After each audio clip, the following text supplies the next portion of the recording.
সহায়িকা নিয়োগ নিয়ে জটিলতার সৃষ্টি হয়েছে, তাই অঙ্গনারী কেন্দ্রে ঝুলছে তালা। ঘটনার চরিলা মাটি ব্লকের অন্তর্গত লালসিংমুড়া গ্রাম পঞ্চায়েতের শিকারিয়া অঙ্গনারী কেন্দ্রে, সেখানে দিদিমণি সহ সংশ্লিষ্টরা বিষয়গুলো উত্থাপন করেছেন। সহায়িকা নিয়োগ নিয়ে যে জটিলতার সৃষ্টি হয়েছে, কাকে দেওয়া হয়েছে আর কাকে দেওয়া হয়নি তা নিয়ে সেখানে তালা ঝুলছে। রীতিমতো অঙ্গনারী কেন্দ্র বন্ধ হয়ে পড়েছে, পড়াশোনা লাটে উঠেছে।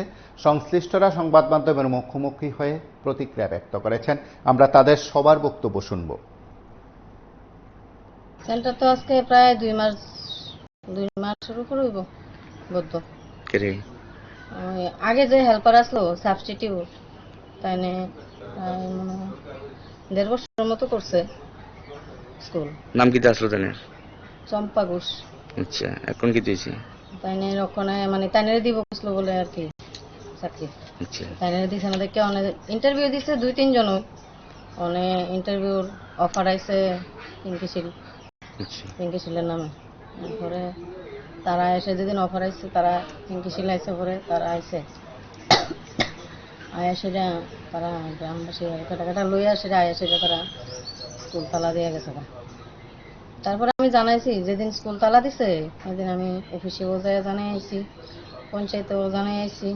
পঞ্চায়েত কোনটা আপনারা? লালসিংমুড়া জানাই আইছি, তারা তো কেউ আইলো টাইলো না। আর অতদিন স্কুল বন্ধ, এখন অব্দি 2.5 মাস ধরে স্কুল বন্ধ।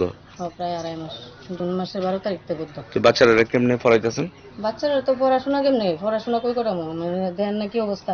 বৃষ্টি আইলে তো আমরা কইছি আয়াসে একটু বয়ে থাকতাম, আয়াসে কোন জায়গায় বয়ে থাকতাম, বনে জায়গা কোনো আছে কোন? প্রত্যেকদিন আয়া কত রুই, তারা বারান্দা সারান্দার বই। তো বাচ্চারার পড়া তো নষ্ট হইতাছে, মানে শিশুরা পড়া নষ্ট হইতাছে। নিয়োগ লইয়ে এই সমস্যাটা না। তো আপনি কি এটার মানে কর্মী? আপনার নাম কি? মনিকা দেবনাথ। আর এই সেন্টারের নাম কি? শিকারিয়া অঙ্গনওয়াড়ি কেন্দ্র। মানে গ্রামবাসীরা আর যে না পাইছে তারা মিলে তালা দিছে না। তো এখন আপনি কি চাইতেছেন? বাচ্চারা কেমনে পড়াবেন? বেতন হইতেছে নি আপনারা? স্কুল যে বন্ধ, কেমনে পড়াবেন এখন তারা? কেমনে পড়াবো, এটি তো তারাও তো উপরেতে, আমরা অফিসের লোকও কেউ আইতাছে না, কিছু কইতাছে না। সিডিপিও কিছু কইছে নি? সিডিপিও এমনিতে তো কিছু কইছে না। আয়া ভিজিট করছে নি? সিডিপিও না আছে, স্কুল তো বন্ধ। আপনার নাম কি? চম্পা দেবনাথ।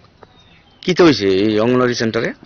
আজকে 1.5 বছর যাবৎ আমি স্কুলটার ভিতরে হেল্পার হিসেবে কাজ করতেছি।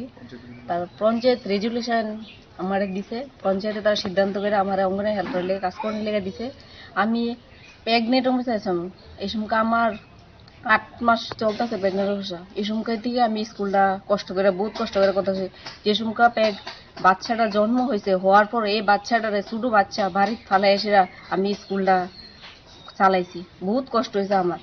তারপরেও আজকের থেকে 2-3 মাস আগে আমরা ইন্টারভিউ নেওয়া হয়েছে পরে যে আমরা যে আরেকজন হেল্পার পিঙ্কিশিল পঞ্চায়েত তারা কিভাবে যে হেরে নিয়োগ দিল। আমি তো একজন আশাবাদী আসলাম যে আমার এটা দিব, সবাই আগে তো আমার আগে দিব, তাহলে আমার আজকে না দিয়ে সে আরেকজনের কিভাবে তারা দিল। মানে আমি সরকারের কাছে এইটাই দাবি করতেছি, যাতে তারা আমার একটু ঘুরা দেয়, যাতে জিনিসটা যাচাই করে জিনিসটা দেখতে চাই। কোন অঙ্গনওয়াড়ি সেন্টার আসছেন? শিখরিয়া অঙ্গনওয়াড়ি সেন্টারে। কোন পঞ্চায়েতের অধীন এটা? লালসিংমুড়া পঞ্চায়েতের। তো এই এখনো কি তালা? হ্যাঁ, এখনো। আপনারা সবাই মিলে তালা দিয়ে দিয়েছেন? আমরা গ্রামবাসী সবাই মিলেই তালা দেওয়া হয়েছে। আপনার দাবি কি? আপনার? আমার দাবি যে যাতে আমারটাই ঘুরা যাতে আমারে দেওয়া হয়। আপনার বাড়ি এই গ্রামে? গ্রামের নাম কি? শিখরিয়া। বক্তব্য সেদিক থেকে সংশ্লিষ্ট সিডিপিও কি ভূমিকা গ্রহণ করতে পারে সমাজ শিক্ষা সমাজ কল্যাণ দপ্তরের তরফে, বা কি ভূমিকা নেওয়া সম্ভব সেটা সময় জানা যাবে।